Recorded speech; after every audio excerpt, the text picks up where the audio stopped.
vou desenhar aqui de um outro jeito, só para tentar explicar melhor esse esquema de tração e compressão. Vamos supor que eu tenho aqui a minha treliça, e aqui, ó, no cume dela, eu tenho a peça sob estudo, ok? Ok? Nesse primeiro caso aqui, eu vou considerar o quê? Vento de sobrepressão.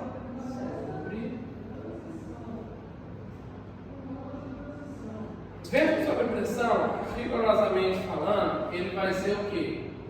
Ele vai ser um vento que vai estar exercendo uma pressão em cima do meu telhado, da minha cobertura. Ok? Toda vez que eu tenho carregamento distribuído, o que é que eu faço? Troco ele por uma força, né? Mais ou menos assim. E aí você concorda que nesse caso, da forma como eu desenhei, essas duas componentes aqui, elas vão ficar o quê?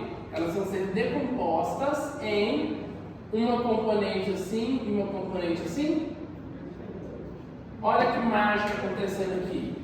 Essa bichinha aqui com essa bichinha aqui, ó, elas vão se anular. Se for simétrico. Se não for simétrico, vai ter uma reação que vai virar reação de apoio e aí basicamente você vai ter alguma força nas extremidades, tá? Mas eu vou ter o quê? Aquelas duas ali. Como eu não tenho nenhuma outra peça que ela está totalmente apoiada aqui, essas duas ali, elas vão ser decompostas em quê? Em um pedaço aqui e um pedaço aqui. Um pouco aqui e um pouco aqui. Redesenhando, só para ficar mais limpo o desenho, eu vou ter isso aqui, ó.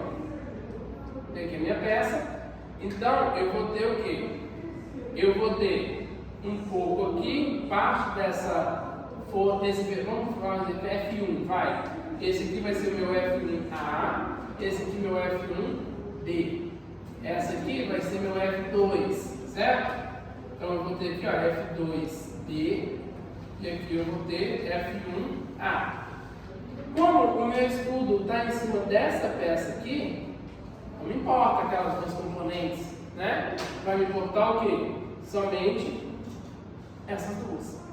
Nesse caso, se eu, por um momento pelo menos, considerar que essa peça aqui está estática, eu tenho aqui compressão.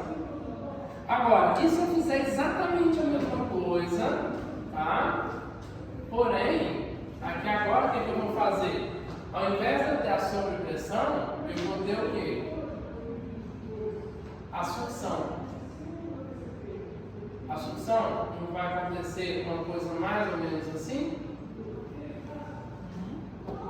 Automaticamente, eu tenho um vetor aqui, eu tenho um vetor aqui, decomposto, ele vai fazer isso aqui, certo?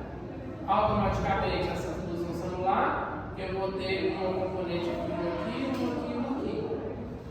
Entendeu como é que é o negócio? Resumindo, tenho aqui o quê?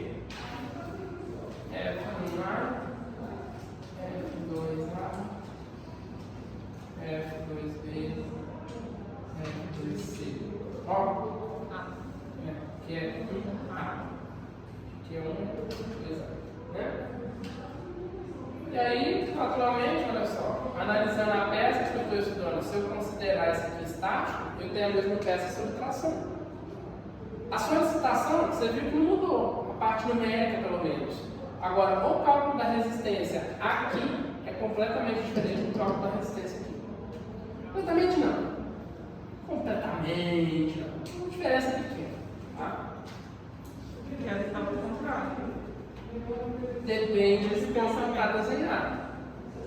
Meu pensamento foi esse.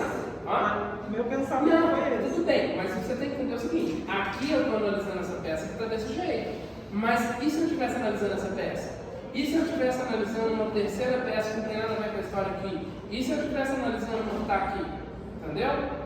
Aquele enunciado estava pobre porque ele não trazia essa informação. Ele não trazia esse detalhe. Agora, rigorosamente falando, eu tenho que ter um desenho para saber. Esse exemplo que eu desenhei aqui agora não está coerente com aquele exercício que a gente fez. Eu sei, só um minutinho. Não está coerente com aquele exercício que a gente resolveu.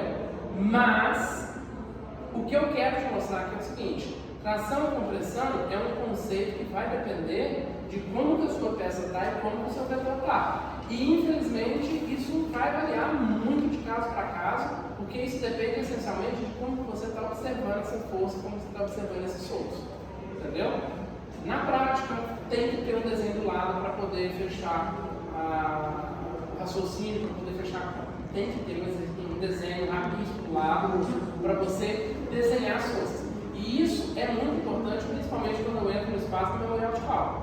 Porque na memória de cálculo, é obrigação do engenheiro fazer o quê? Pôr o desenho, pôr os vetores e calcular de acordo com aquele desenho.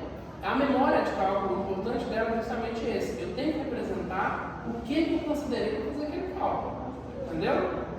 Porque tração e compressão essencialmente é a mesma coisa, só muda o quê? A forma como a força está acontecendo na peça. Entendeu? Então, é basicamente isso. Clareou um pouco essa questão? Beleza?